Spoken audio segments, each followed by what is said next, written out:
Des images chocs captées en caméra cachée révèlent la tyrannie du régime saoudien. La police religieuse se trouve partout. On endoctrine les enfants. Les femmes sont enfermées. Elles ont peur de la liberté. Il ne s'agit pas de l'État islamique. Nous sommes en Arabie saoudite. Ce soir, 2 journalistes dévoilent l'Arabie saoudite au péril de leur vie. Le régime réduit au silence toute opposition. À l'aide des images clandestines de citoyens saoudiens, vous aurez accès à l'un des États les plus impénétrables et tyranniques au monde. Bienvenue à Enquête.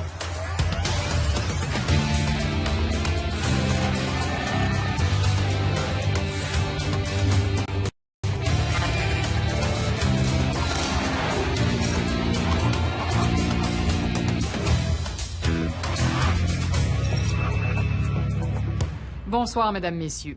Depuis toujours, l'Arabie saoudite est synonyme de barils de pétrole, de princes millionnaires, de palais débordants de richesses. C'est aussi un partenaire économique du Canada et des pays occidentaux. On n'a qu'à penser à la fameuse vente des blindés canadiens qui a soulevé toute une controverse. Le gouvernement dit que c'est aussi un allié important qui fournit des renseignements pour contrer le terrorisme. Mais certains le soupçonnent de le financer aussi. L'Arabie saoudite, c'est le pays des exécutions publiques, des violations répétées des droits de la personne, des 1000 coups de fouet pour avoir osé dénoncer la police religieuse. C'est le pays de Raif Badawi. C'est aussi le pays où la liberté d'expression est une fiction et où il faut s'armer de courage pour dénoncer les dérives d'un régime impitoyable. Alors, un réalisateur de l'émission Frontline aux États-Unis a eu l'idée de donner des caméras cachées à 2 activistes saoudiens qui étaient prêts à risquer leur vie pour documenter les abus du régime. Les images qu'ils ont captées donnent froid dans le dos.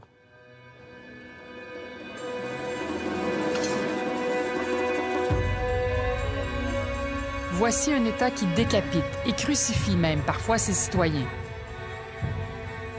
Ceux qui critiquent le pouvoir sont fouettés et emprisonnés durant des années. Cet État prive les femmes de nombreux droits fondamentaux. La police religieuse se trouve partout. On endoctrine les enfants.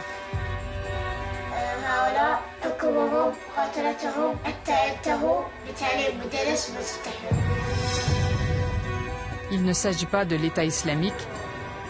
Nous sommes en Arabie saoudite. À l'aide des images clandestines de citoyens saoudiens, vous aurez accès à l'un des États les plus impénétrables et tyranniques au monde. Les femmes sont enfermées. Elles ont peur de la liberté. Le soutien apporté par les États-Unis et par l'Europe à la monarchie saoudienne a fait souffrir notre peuple. Quel rôle ont joué l'argent et l'idéologie de ce pays dans l'avancée du terrorisme international? L'idéologie politique de ce pays nous met véritablement en danger. Au plan moral, il faut prendre position. On récolte ce que l'on a semé.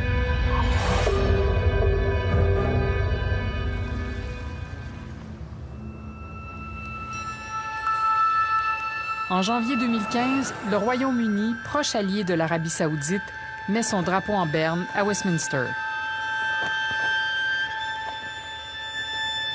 Le roi Abdallah vient de mourir. De nombreux chefs d'État viennent lui rendre hommage à Riyad, la capitale du pays.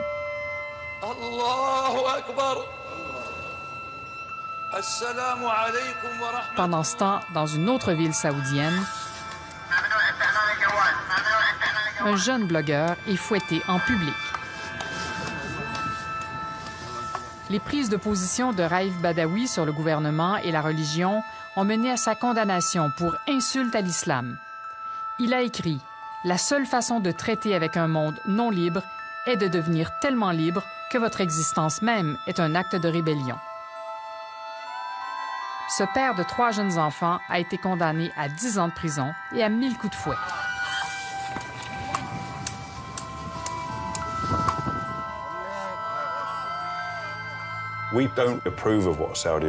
Nous n'appuyons pas ce que fait ce pays, mais ses dirigeants nous aident à combattre d'autres régimes. Et bien sûr, Ils ont beaucoup de pétrole. Il n'y a pas de pays ou d'allié parfait. Il n'existe aucun partenaire dont tous les gestes sont acceptables à nos yeux. C'est comme ça. Bienvenue dans les ligues majeures.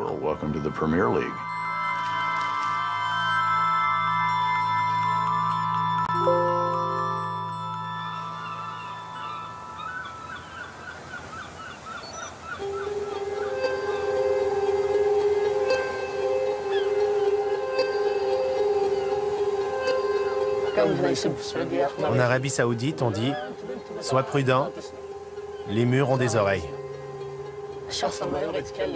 Les gens ne sont pas libres de s'exprimer. La liberté de penser n'existe pas. Le régime peut vous emprisonner juste à cause de vos écrits. Toute la population vit dans la peur, les plus âgés comme les jeunes enfants. Yasser est membre d'un réseau de militants clandestins saoudiens. Au prix d'énormes risques, Yasser se rend à Istanbul chercher une caméra cachée. Durant 6 mois, il filmera clandestinement des images en Arabie saoudite. S'il se fait prendre, il sera emprisonné.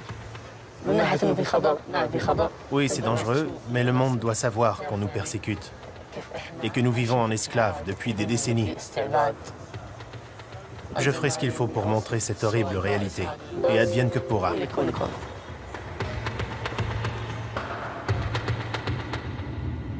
2 jours plus tard, il arrive à Riyad pour commencer son travail clandestin.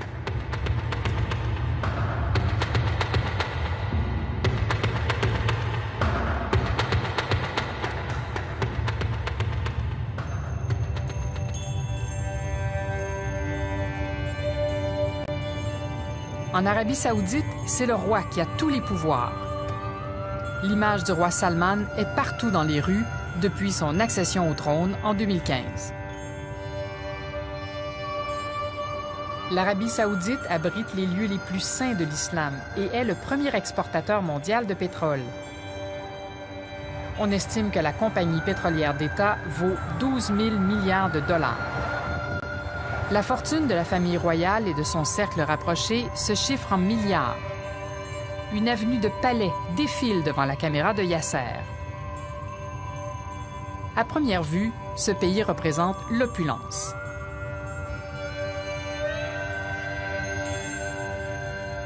Mais la chute du prix du pétrole a fait très mal à l'économie saoudienne.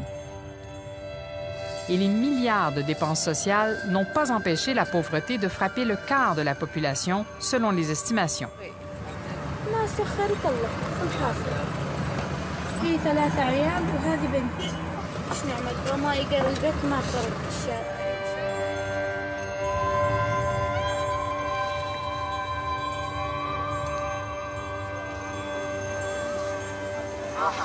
Voici comment les gens vivent ici. Des millions de Saoudiens vivent dans ces conditions. Une réalité méconnue.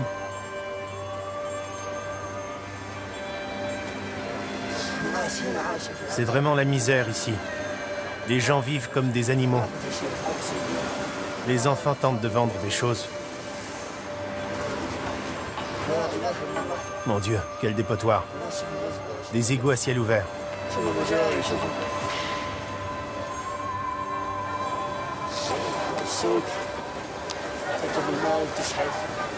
À Jeddah, la 2e plus grande ville du pays, Yasser nous montre que plusieurs femmes doivent mendier dans la rue.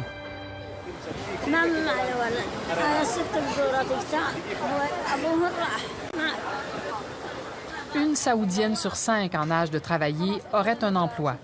Sans le soutien d'un homme, une femme finit souvent dans la rue. Yasser et son ami vont à la plage pour jouer de la musique.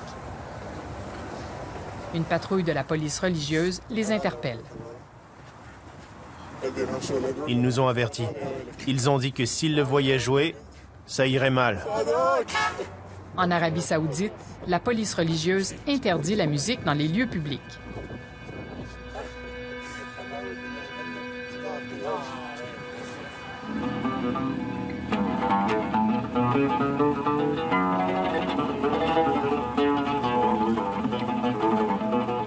« 5 minutes plus tard, la police retrouve Yasser et ses amis.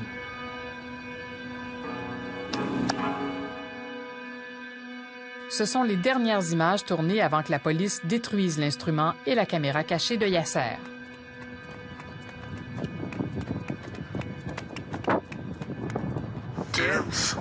Ils m'ont cassé un doigt. Ils ont même brisé l'instrument.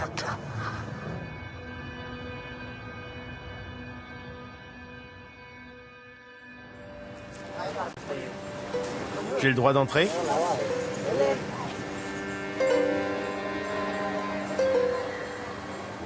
Le nom officiel de la police religieuse est le Comité pour la promotion de la vertu et la prévention du vice.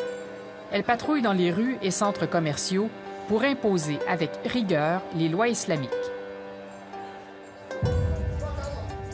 Des militants comme Yasser filment et diffusent des images qui montrent le harcèlement incessant des citoyens.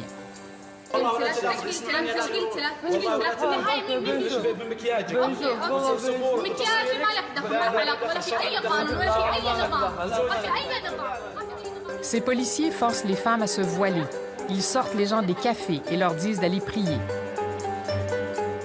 Le wahhabisme qu'ils pratiquent est une version rigoriste du sunnisme.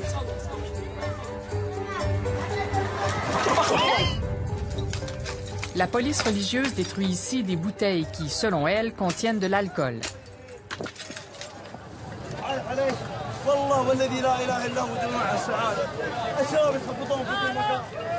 On estime que la majorité des Saoudiens endossent l'idéologie wahhabite de l'État. Dans une mosquée, Yasser filme un prêcheur qui prône la haine des autres religions.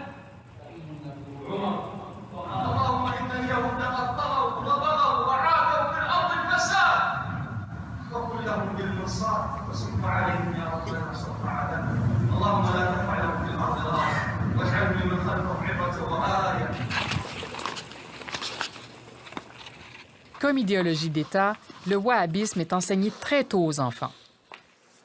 Ce garçon de 14 ans montre les livres que l'école utilise. Ces livres sont publiés en Arabie saoudite, mais le pays en exporte partout. Qu'est-ce qu'on t'apprend à l'école à propos des chiites et des blasphémateurs?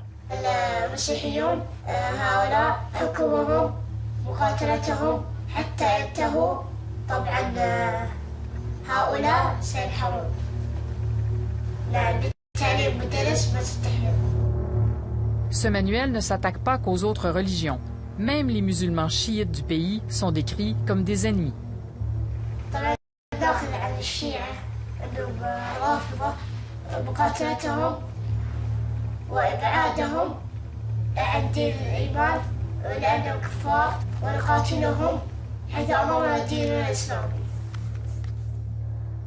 Le système d'éducation saoudien sert de police d'assurance.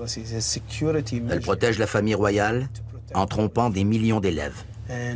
On leur fait détester les gens d'autres religions et d'autres cultures, ce qui les pousse à vénérer la famille qui détient le pouvoir. L'Arabie saoudite affirme qu'elle révise les manuels scolaires et retire les passages les plus intolérants. Mais des livres comme celui-ci sont encore présents dans des écoles et des mosquées en Angleterre et dans les régions de Syrie contrôlées par l'État islamique. Après avoir reçu une telle éducation, il n'y a rien d'étonnant à ce que des milliers de Saoudiens fassent maintenant partie de l'État islamique et d'autres groupes terroristes. Après la pause, le régime saoudien impose la peur et les châtiments islamiques traditionnels en public. Dès la création de l'Arabie saoudite, la religion a joué un rôle essentiel pour consolider le pouvoir de la famille royale. Le régime impose les châtiments islamiques traditionnels. La peine de mort est souvent appliquée par décapitation publique. Les têtes sont même parfois exposées aux yeux de tous.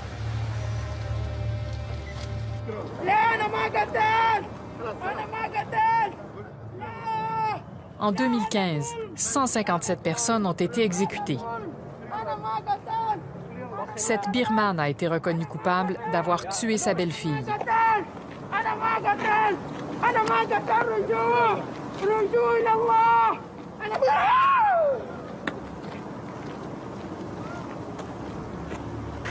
Un policier a filmé ces images et les a mises en ligne. Il a été arrêté par la suite.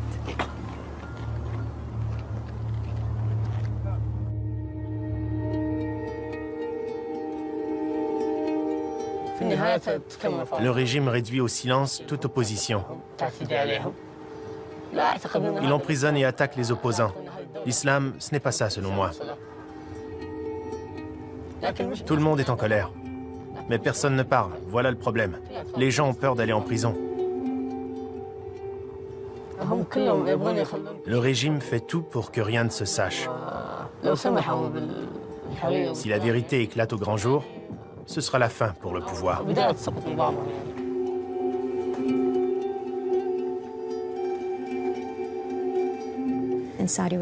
En Arabie saoudite, toute critique envers le gouvernement ou les religieux est perçue comme un acte terroriste. Ça incite les gens à la délation.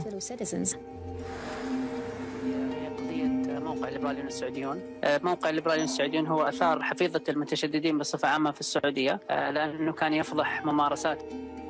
Ces propos sont ceux de Raif Badawi, avant son arrestation en 2012. وعلى وجه الخصوص ممارسات هيئة الأمر بالمعروف والنهي عن المنكر، فذلك حملهم على محاولة تخويفي ومحاكمتي في الموقع الليبرالي السعوديون على أنه يسيء للإسلام.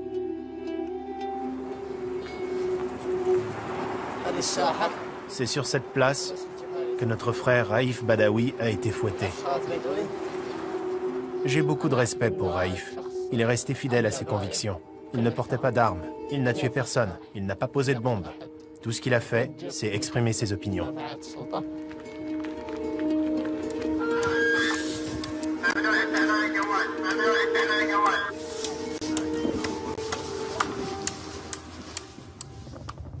Raif a purgé une partie de sa peine à Breiman, l'une des prisons les plus tristement célèbres au pays.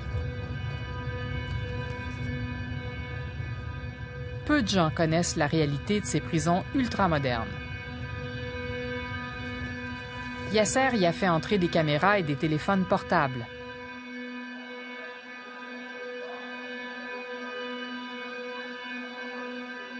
Les images montrent le chaos et l'anarchie. Des détenus s'injectent des drogues dures et se font brutaliser par d'autres détenus.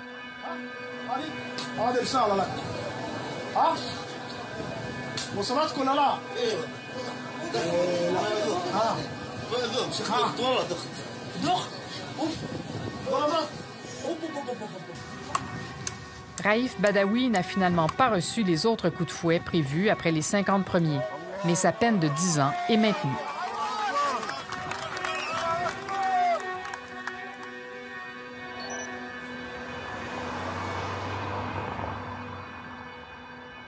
Réfugié au Québec, sa femme Ensaf et ses 3 enfants ont fui l'Arabie saoudite. Ils n'ont pas vu Raif depuis 4 ans. انت بتعرف وين بابا؟ وين؟ بالسجن؟ بالسجن ليش؟ ليش ما اعرف. شو عمل؟ بس هو ما عمل شيء، بس لانه كتب وبعدين هذا وبعدين راح على السجن. بقول يا ريت انه ارجع واقول له انه ما يكتب هذا. When does he think he will see his dad again? بس أنا نفسي إنه يجي اليوم.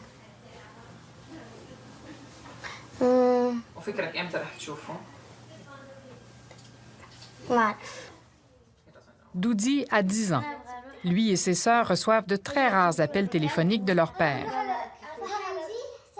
Ensaf mène un combat quotidien pour faire libérer Raif et pour que la famille garde espoir. مش الرسم. يلا ابغى اسمع مريم ايش حتعمل لما بابا يجي. هركض حقول بابا. حواليكم كمان انتوا الاثنين حورجي البيت. بعدين حنروح على السينما. بعدين حناكل في الريستوران شيء. بعدين حتمري انتي وبابا كمان. اوه. بس دحين ما هو قاعد يقول دوق يعني. والله. Même si c'est lui qui est en prison, c'est un peu comme si on l'était nous aussi. Ce que nous avons de plus précieux nous a été enlevé. Les enfants n'ont pas vu leur père depuis 4 ans. C'est très dur. On a le cœur gros. On doit attendre et garder courage.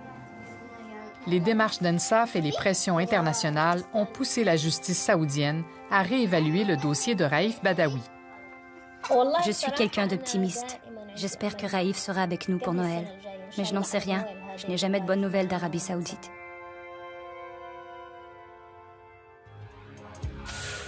Malgré les réformes récentes en éducation et en politique, les femmes n'ont toujours pas les mêmes droits que les hommes.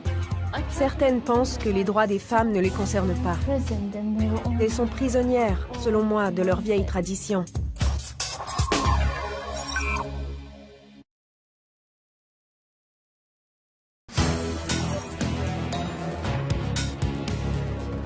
Le tourisme est interdit en Arabie Saoudite et les journalistes n'y sont admis que sous contrôle de l'État. C'est sous le couvert d'une compagnie bidon que l'équipe de journalistes arrive à Riyad, en soi-disant voyage d'affaires.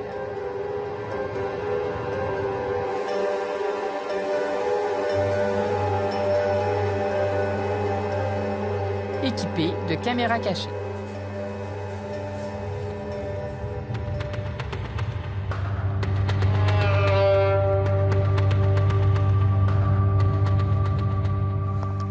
Voici Chop Chop Square, l'un des lieux les plus tristement célèbres du pays. Beaucoup de châtiments publics ont lieu ici. Les policiers sont partout. Un système de drainage permet d'évacuer le sang après les exécutions.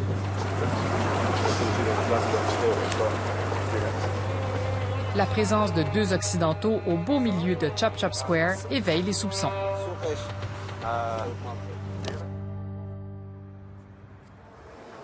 Malgré des réformes récentes en éducation, dans le monde du travail et en politique, les femmes n'ont toujours pas les mêmes droits que les hommes. Elles ne peuvent pas conduire et les rendez-vous médicaux sans supervision masculine sont interdits.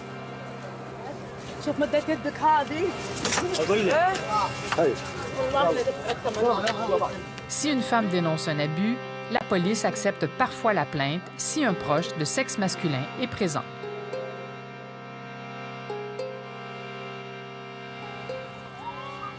La société saoudienne reste fondée sur le système tribal. La violence faite aux femmes est un symptôme du rôle qu'on leur impose. L'idéologie du régime veut préserver le pouvoir de l'homme ou du père. Dans ce contexte, la violence est un moyen de discipliner ou de contrôler les femmes.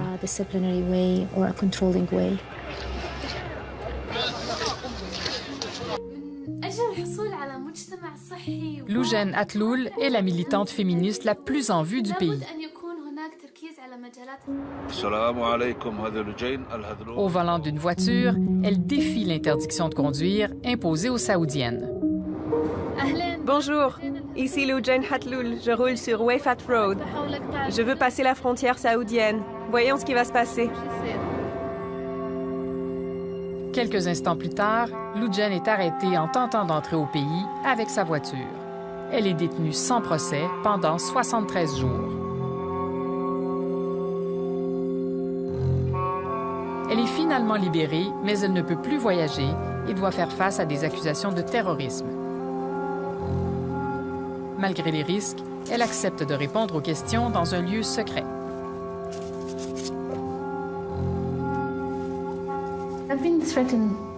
Depuis le début, on me menace. On a brisé ma voiture. J'ai presque été battue. Des gens m'ont écrit sur Facebook et m'ont envoyé des photos d'armes. Ils me disent que si je n'arrête pas, je serai assassinée ou qu'on fera du mal à ma famille. Certaines pensent que les droits des femmes ne les concernent pas. Elles les refusent, elles les rejettent. Mais elles sont prisonnières, selon moi, de leur vieille tradition. Ou elles craignent simplement la liberté. Privée du droit de militer, Loujen mène sa campagne autrement. Elle s'inscrit comme candidate dans le cadre du scrutin municipal de 2015, le tout premier où les femmes peuvent se présenter et voter.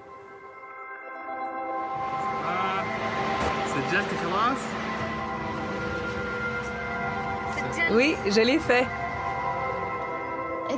Bien sûr que ça m'effraie.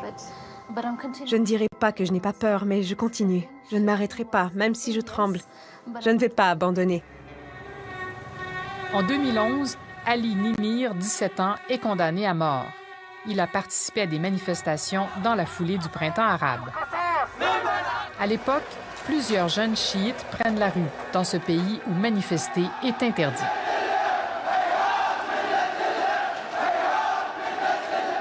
Au fil des jours, la confrontation s'aggrave entre manifestants et forces de sécurité. La police réplique en tirant sur la foule. De telles images remettent en question la formation des policiers saoudiens par le Royaume-Uni.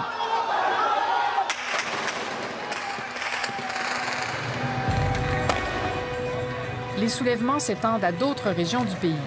Des militants comme Yasser prennent conscience pour la première fois de la vulnérabilité du régime. On pensait vraiment qu'on avait réussi à mettre fin à la tyrannie qui sévit depuis des décennies. On croyait la victoire à portée de main.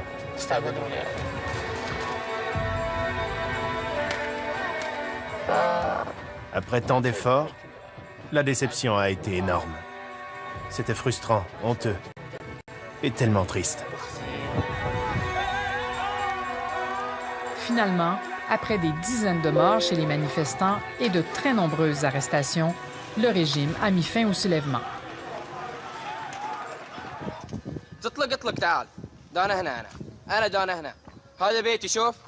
Après les répressions, Ali confronte les forces de l'ordre devant un poste de police.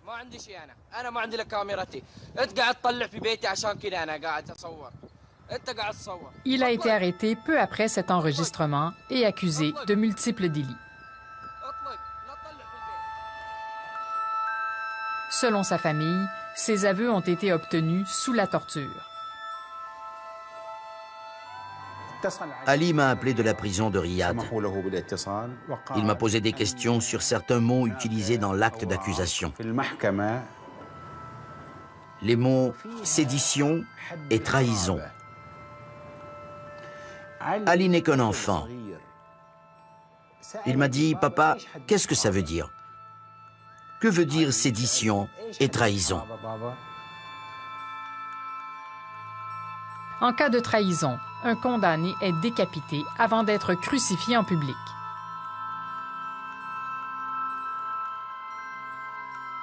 Certains pensent qu'Ali est arrêté parce que son oncle, le cheikh Nimir, est perçu comme le meneur spirituel du soulèvement. نحن على امتداد 100 عام نعيش ظلم وجور وخوف وترهيب لا نخاف الموت ونعشق الشهادة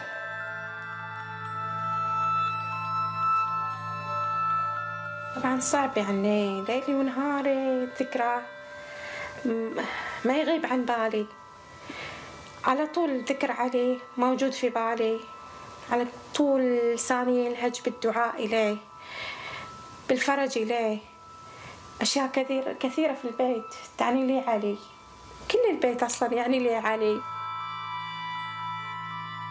Le Royaume-Uni dit avoir fait pression pour qu'Ali échappe à la peine de mort. Mais en septembre 2015, sa sentence a été maintenue.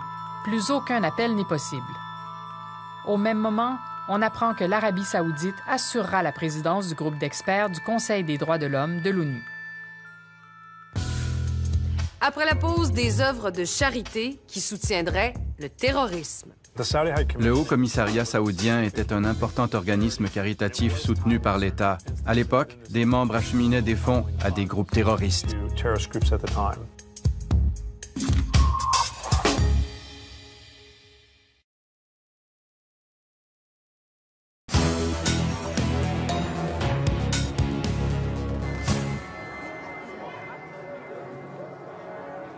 Ensaf, la femme de Raif Badawi, condamnée à 1000 coups de fouet, est à Strasbourg pour recevoir un prix en son nom. Sa campagne gagnera en visibilité, mais le réexamen du dossier de Raif tourne mal. Ils ont transféré Raïf dans une prison pour les gens dont la peine ne sera pas révisée. Il faut y purger toute la durée de la peine. C'est une très mauvaise nouvelle, parce que la santé de Raïf est très fragile. Raïf a entrepris une grève de la faim pour protester contre le rejet de son appel. J'ai dit aux enfants qu'il avait changé de prison, mais je n'ai rien dit pour sa grève de la faim. Toutes ces mauvaises nouvelles les épuisent. Nos épreuves leur ont fait perdre leur enfance.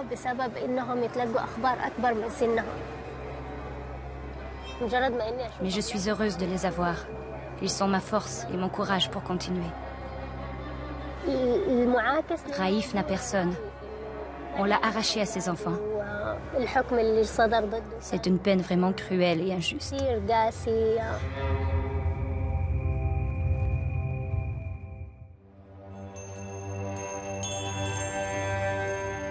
Depuis plus de 70 ans, l'Arabie saoudite est l'allié de l'Occident dans le monde arabe. Les gouvernements soutiennent qu'ils ont ainsi accès à des renseignements permettant de combattre le terrorisme.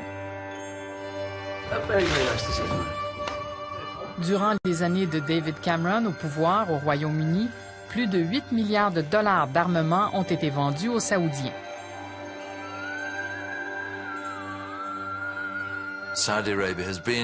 L'Arabie saoudite est un partenaire important. On lui achète du pétrole, on lui fournit des armes et comme allié, elle fournit des renseignements sur Al-Qaïda.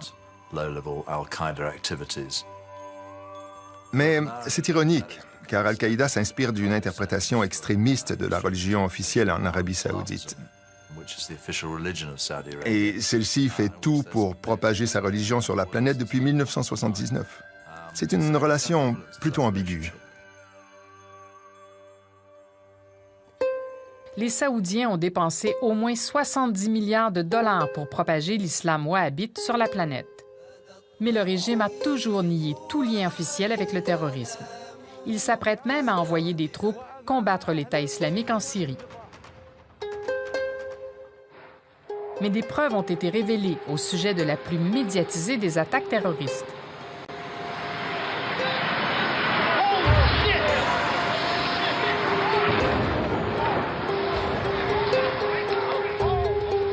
Le 11 septembre 2001, 15 des 19 pirates de l'air étaient saoudiens.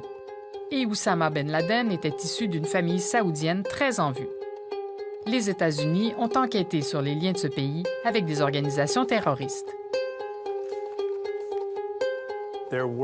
Des Saoudiens ont transféré des fonds au profit d'une foule d'activités.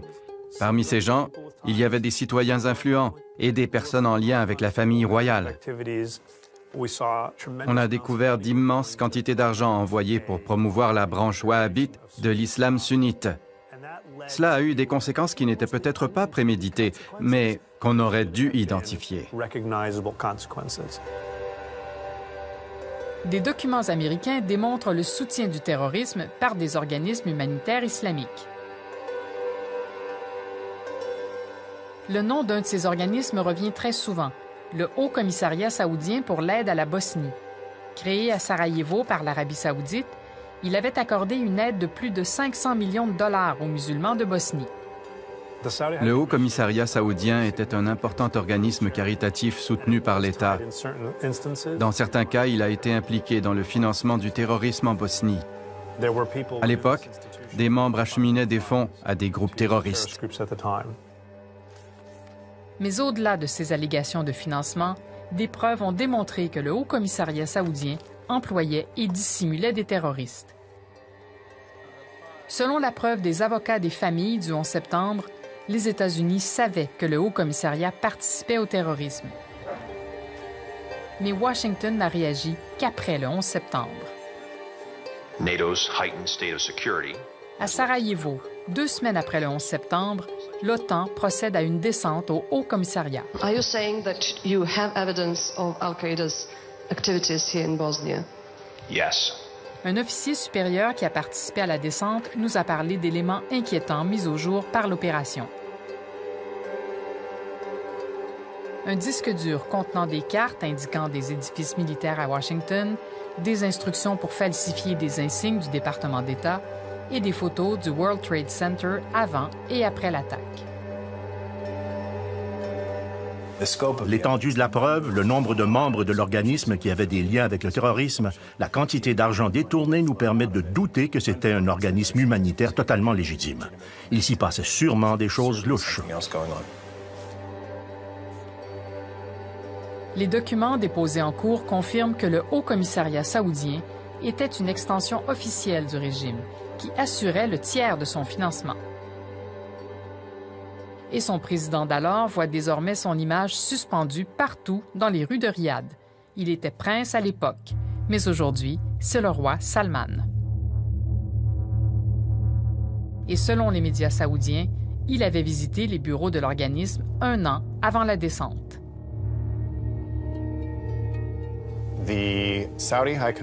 Le Haut-Commissariat saoudien était en relation avec des individus radicalisés, soupçonnés de s'être impliqués à plusieurs reprises au sein d'Al-Qaïda. Je vois là des lacunes dans la capacité de détecter les sources du terrorisme, malgré les informations qu'a livrées le passé récent. Le roi Salman aurait pu et aurait dû mieux superviser les organisations dont il assurait la présidence. Le régime saoudien a toujours soutenu qu'aucun organisme d'État n'avait sciemment financé Al-Qaïda ou quelque autre groupe terroriste. Rien ne permet de soupçonner que le roi Salman, la famille royale ou des hauts responsables aient pris part à l'implication terroriste reprochée au Haut-Commissariat. La commission du 11 septembre n'a pu prouver l'implication financière de hauts responsables saoudiens, même si l'on considère que les fonds d'Al-Qaïda proviennent surtout d'Arabie saoudite. Mais le rapport jugeait probable que des organismes caritatifs, financés par le régime, aient détourné des fonds au profit d'Al-Qaïda. Depuis le 11 septembre, le régime cherche à montrer au reste du monde qu'il combat le terrorisme. Le pays lui-même a subi des attaques terroristes et a légiféré pour sévir contre le financement privé du terrorisme par des Saoudiens. L'armée bombarde l'État islamique du Haut-Désert et s'apprête à aller le combattre au sol en Syrie. Le régime nie enfin tout soutien à l'idéologie de l'État islamique. Mais beaucoup estiment que c'est l'idéologie wahhabite elle-même qui est à la source du problème.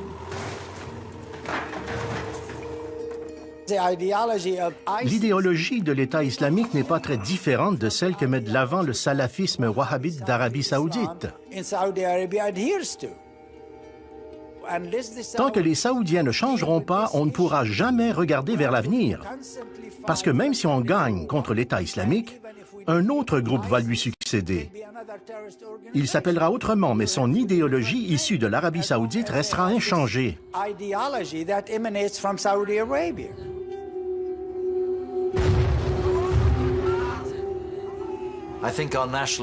Il en va de notre intérêt national, à mon avis. On doit réaliser que l'idéologie politique de ce pays nous met en danger. On s'en rend compte avec l'État islamique, mais aussi avec le terrorisme un peu partout. Au plan moral, il faut prendre position. On récolte ce que l'on a semé. Le roi Salman dit mener une sévère répression du terrorisme tant au pays qu'à l'étranger.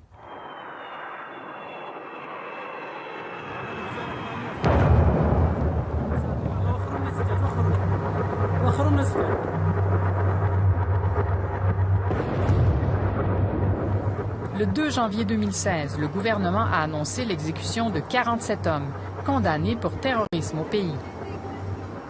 Saudi Arabia says it has executed 47 people. La plus grande exécution de masse depuis 1980.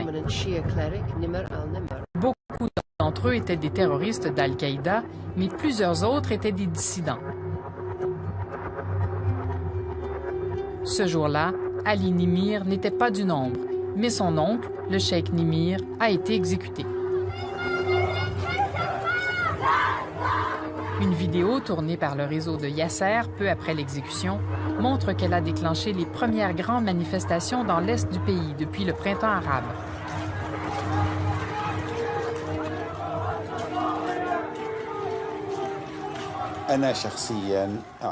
Le sabre est tout près du cou de Ali. Ils disent qu'il pourrait y avoir des répercussions. Ils espèrent que le chaos reprenne dans les rues.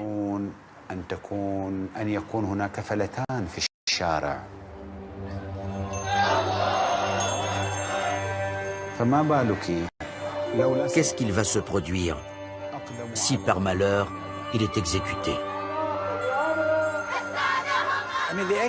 L'exécution du cheikh Nimr est un message. Mais le régime n'envoie pas ce message qu'aux chiites. Il l'envoie à tous les dissidents, qu'ils soient séculiers ou religieux. Aucune dissidence ne sera tolérée, car le régime s'oppose radicalement à tout partage du pouvoir.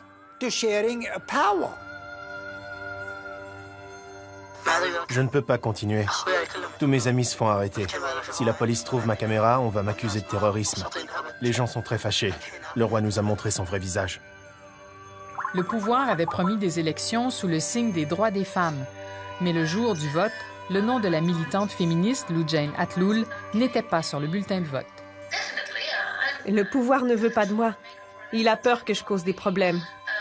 En fait, c'est plutôt parce que je m'exprime sans détour en faveur des droits de la personne et des droits des femmes. Il y a maintenant plus d'1 an que Raif Badawi a été fouetté en public. Et sa sentence de 10 ans tient toujours. Son moral, c'est pas bon. J'espère qu'elle soit libre bientôt. Après les exécutions, sa femme, Ensaf, est restée sans nouvelles de lui. Les enfants demandaient pourquoi on n'avait pas de nouvelles. Je l'ignorais, donc je répondais, je ne sais pas.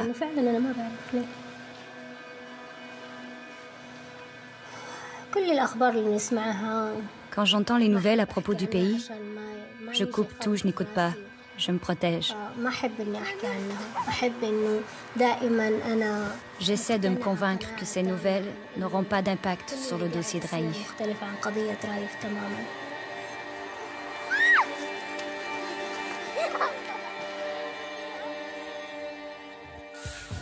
La semaine dernière, le gouvernement canadien a demandé la clémence pour Raif Badawi.